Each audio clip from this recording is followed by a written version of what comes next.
Hello students, number system के श्रृंखला को आगे बढ़ाते हुए एक और क्वेश्चन के साथ हम आपके सामने हाजिर हैं। हमारे चैनल से जुड़े रहने के लिए बहुत बहुत धन्यवाद। हमारे चैनल्स एग्जाम टूल्स पर आपका बहुत बहुत स्वागत है। आइए, प्रश्न है, दो अंकों की एक संख्या और उसके दोनों अंकों के आपस में स्थान बदलने पर प्राप्त संख्या का योग 132 है। यदि अंकों का अंतर 4 हो तो वह संख्या ज्ञात कीजिए।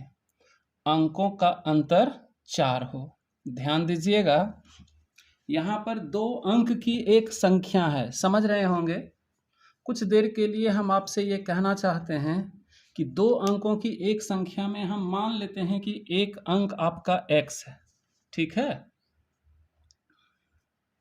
और चूंकि दो अंकों की एक संख्या है, जरा यहाँ ध्यान दीजिएगा, हम छोटे से कॉर्नर के इस छोटे से हिस्से में कुछ बताने का प्रयास कर रहे हैं। सवाल है, मान लेते हैं कि कोई संख्या अगर आपके पास 42 है, तो ये दो अंक क्या है, एक 2 है और एक 4 है, जिसमें से 4 क्या है, दहाई स्थान पर है,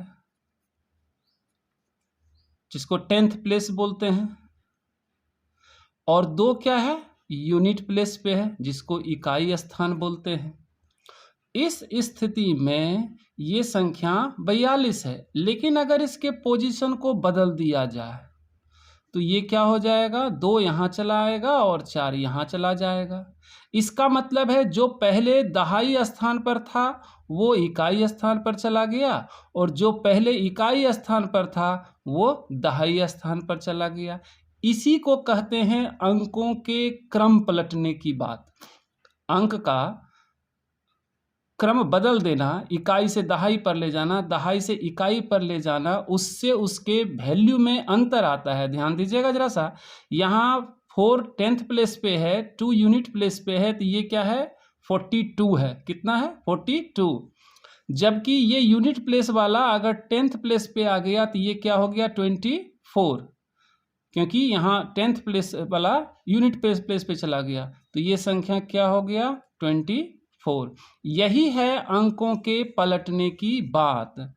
ऐसा ही हो जाता है जब हमको कोई संख्या नहीं मालूम होता है तो हम मान लेते हैं कि एक संख्या x है, किसी संख्या का एक इकाई अंक x है और दहाई अंक क्या है, y है। ऐसा भी आप मान सकते हैं कि इकाई अंक y है और दहाई अंक x है, ऐसा भी कह सकते हैं। मान लेते हैं कि संख्या में हम दहाई अंक x ले लेते हैं, यहाँ लिख देते हैं, माना दहाई अंक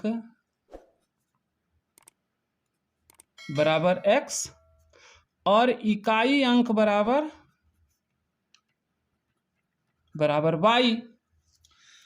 इस जगह पर फिर से आइए, आप यहाँ देखिए, अगर आप 42 लिखते हैं तो ये 10th प्लेस पे है। 40 का मतलब हो गया 40 + 2। समझा रहे हैं, जरा सा समझ जाइएगा, इस रफ वर्क को बड़ी सावधानी से देखिएगा, इसी के मदद से इधर आप कर पाएंगे किसी भी चीज़ को। अगर ये 42 है, इसका मतलब है कि ये 40 + 2 है, यानी कि ये 10th प्लेस पे है, तो 4 × 10 40 हो गया, और ये यूनिट प्लेस पे है तो 2 × 1 2 हो गया। इसका ही इस्तेमाल अगर 24 आप लिए हुए हैं तो 10 × 2 + 4 हो गया, यानी कि अगर x y से कोई संख्या बना हुआ है तो इसको हम लिखेंगे 10 × x और प्लस y × 1, तो 10 × x को हम 10x लिखेंगे और y × 1 को हम y लिखेंगे। इस तरह से हमारा संख्या जो है सो बन के आ जाता है। तो ये दहाई अंक अगर x हो जाता है और इकाई अंक अगर y हो जाता है तो संख्या क्या होगी आपके पास, सो देख लीजिए। संख्या बराबर क्या हो जाएगा, 10x + y। यहाँ से इस चीज़ को आप अगर आप समझ गए तो यहाँ पर से क्या हो गया, संख्या 10x + y। तो दो अंकों की एक संख्या, तो ये संख्या हम प्राप्त कर चुके हैं दहाई अंक और इकाई अंक को मान करके, इसको x और इसको y मान करके। अंकों को अगर आपस में स्थान बदल देते हैं, ठीक है, तो यहाँ पर लिखेंगे क्रम पलटने पर। क्या लिखेंगे, क्रम पलटने पर संख्या क्या हो जाएगा, ध्यान दीजिएगा, ये हो जाएगा 10y + x। कोई दिक्कत नहीं होनी चाहिए आपको। जब पहले x था दहाई पर और इकाई पर y था तो संख्या था 10x + y, क्रम पलट दिए तो ये चला गया दहाई पर और ये चला गया इकाई पर, तो फिर क्रम पलटने पर जो संख्या बनी वो 10y+x है। इस दोनों को हमने रख लिया। अब ये इतना काम मेरा हो गया, 2 अंकों की एक संख्या हो गई और अंकों के आपस में बदलने पर ये संख्या यहाँ पर हो गई, ठीक है। लेकिन अब कहता है कि इस दोनों का योग कितना है, 132 है।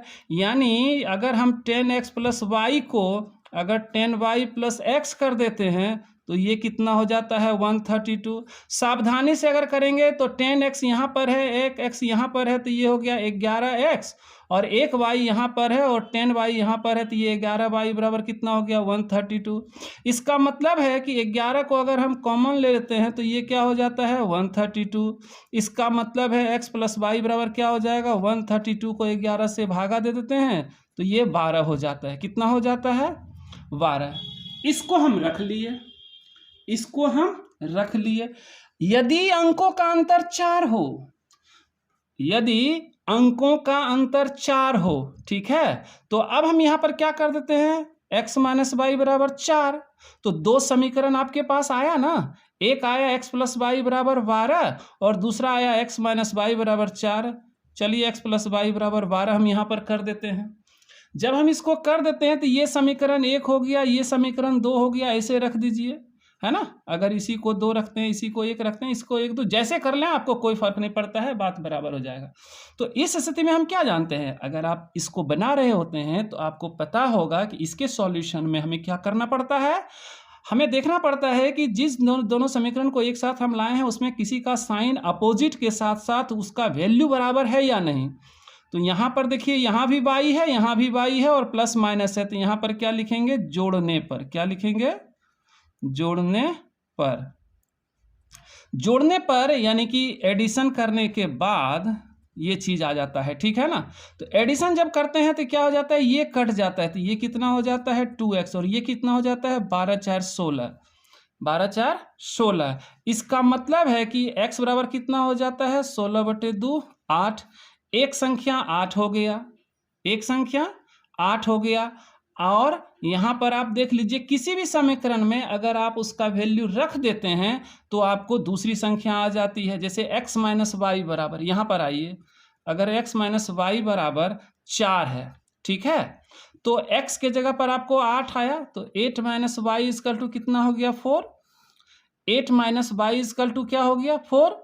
तो यहाँ पर क्या करेंगे, 8 करेंगे, और ये 4 अगर हम इधर ले जाते हैं तो ये माइनस हो जाएगा, और ये -y इधर ले जाते हैं तो ये क्या हो जाएगा, प्लस हो जाएगा। इसका मतलब है कि यहाँ 4 इक्वल टू क्या हो जाएगा, y। क्या हो गया, 4 इक्वल टू y, यानी y इक्वल टू 4। तो कहता है कि तो वह संख्या ज्ञात कीजिए, तो वह संख्या ज्ञात कीजिए। तो संख्या तो हम पहले ही मान लिए थे 10x + y, तो मान बैठा देंगे तो हमारा संख्या नहीं निकलेगा, 10x + y, तो 10 × 8 हो गया और प्लस यहाँ पर 4 हो गया। कितना हो गया, 80 + 4 बराबर कितना हो गया, 84। और यही आपका क्या हो गया, संख्या हो गया, है ना, 84। कहाँ है, आपके ऑप्शन में देखिए, ये बी स्थान पर है और यही आपका उत्तर है। इस सवाल को बनाने के लिए आपको, अगर आप एक छोटा सा ट्रिक अपनाना चाहते हैं तो हम किसी अगले वीडियो में इसके बारे में बात करेंगे। इस वीडियो में हमें ये बताना बहुत ज़रूरी था क्योंकि हम इस नए सेक्शन को अभी शुरू कर रहे थे, इसलिए हमें इन टर्म्स को एक बार बता देने के बाद ही आप उस शॉर्ट टर्म को समझ पाएंगे। वीडियो देखने के लिए बहुत बहुत धन्यवाद। अगर आप वीडियो में यहाँ तक पहुँचे हैं तो इसके साथ ही हम नंबर सिस्टम के इस सीरीज के सवाल को आगे अभी इसी सीरीज पर बनाते रहेंगे और आपको देते रहेंगे। आप हमारे वीडियो से जुड़े रहिए। बहुत बहुत धन्यवाद।